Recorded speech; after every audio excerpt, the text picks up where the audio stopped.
here we are, one institution and two writers, all with the ever-changing and ever-vibrant New York City at our center. And it is my pleasure to welcome both of our speakers, Edmund White and Michael Greenberg, here this evening.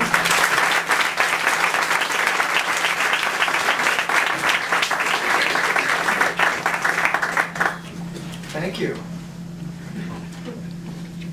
I guess we should start by talking to each other about our respective books.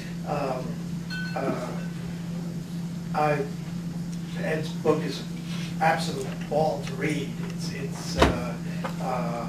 I love the very serious assessments of different people that you've known, and while reading it, and then coming across your wonderful stuff about James Merrill, your friend. And I remembered Merrill's poem from 1963, which seemed in some way to epitomize everything about Ed's book and everything about New York, which is, he's looking at a construction site. It's 1963, but it could be any year, because New York is constantly tearing itself down and rebuilding. And it's like, you speak of this about how it's like a Broadway set that disappears, and no one can remember it, but there it was, as intense as it could be, but when it was there. And this is New York constantly redoing itself with no sentimentality, and Ed's book captures that so much.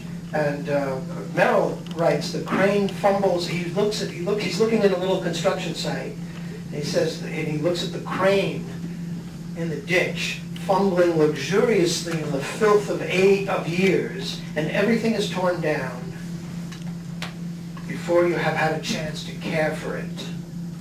And that's, so I was wondering, yeah.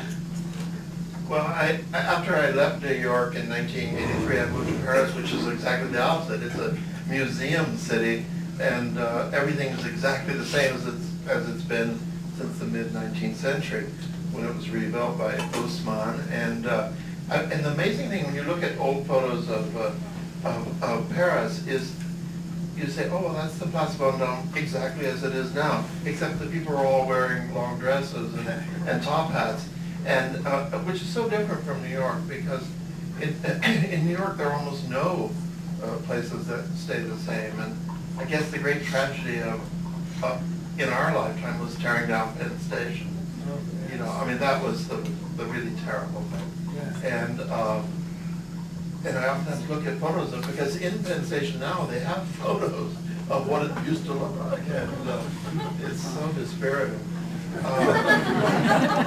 Especially when you look around. The only thing that's good about Penn Station, which I have to use all the time because I teach at Princeton and that's where I take the train, the only good thing about it is that they play wonderful classical music all the time. And I said to somebody, why do they play classical music? And they say, the bums don't like it. Yeah,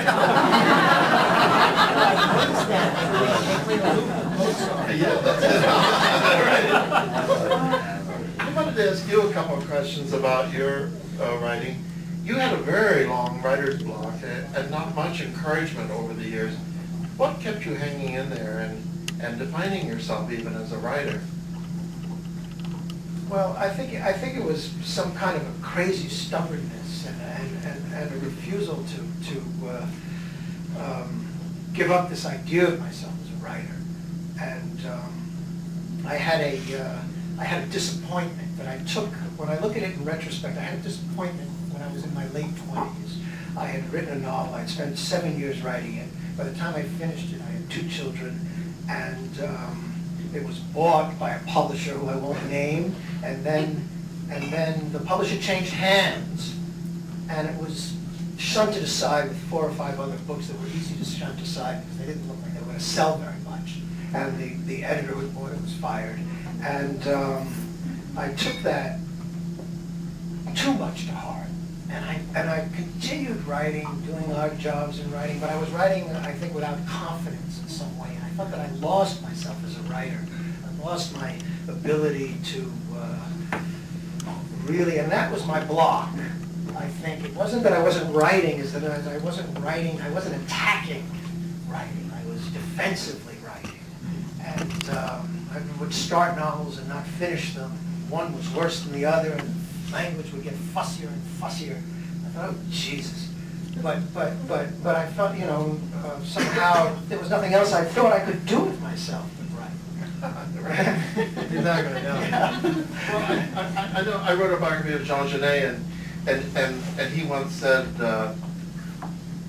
"I have no talent. All I have is genius." And I think you could say that about you. I mean, you're such a wonderful writer, and your memoir is so great. And this book I loved and said so in print in the New York Times.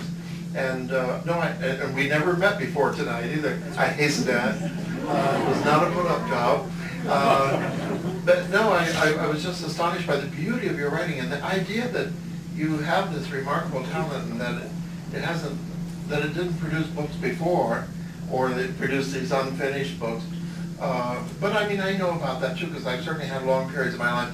After my first book was published, Forgetting Elena, and I talk about that a little bit in this book, I spent 7 years writing a novel called Like People in History, and no one would publish it.